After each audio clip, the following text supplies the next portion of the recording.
Við sumarbústað í Brekkuskógi kemur Birgir Sigurðsson að taka á móti okkur.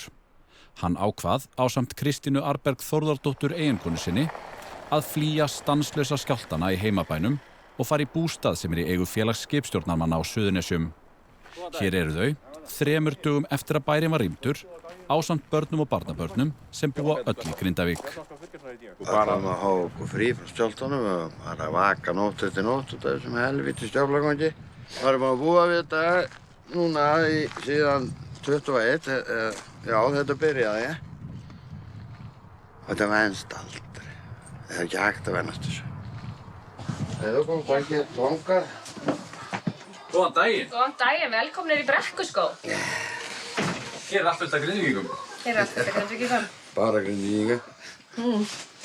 Hæ. En nú erum við flóttamenn Íslands. Hæ. Hæ.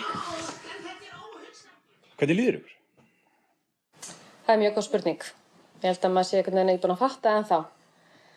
Bara alls konar. Þakklæti fyrir sumt, vonleysi í öðru og depurð, bara rússibanni, sko. Talið fyrir mig. Hvað segir þið hinn? Ótrúlega illa. Ég segi alveg svo þér. Mér líður bara illa. Getið þið svona lýst þér tilfinningu að sá möguleiki sér raunverulega fyrir hendi bara heimili eitthvað verið undir eldgosi? Nei, veistu að, Jóhann, ég held að það sé bara ótrúlega erfitt að hugsa það til enda, sko.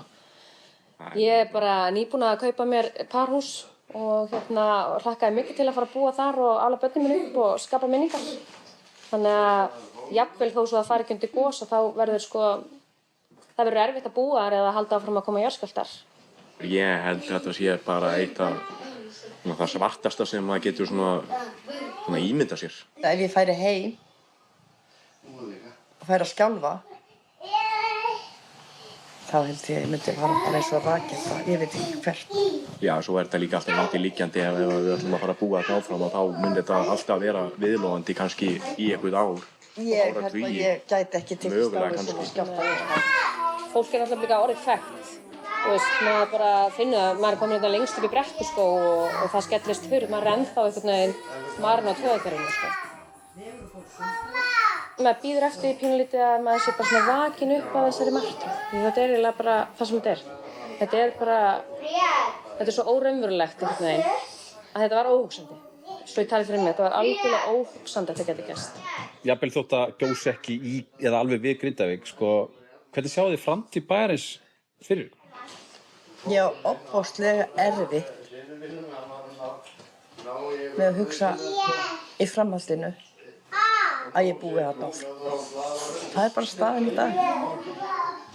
Ég sé mig einhvern veginn ekki fyrir mér annar staðar en þarna. Ég vildi hvergi annar staðar vera og mér þykir rosalega vænt Grindavík og samfélagið sem þar er.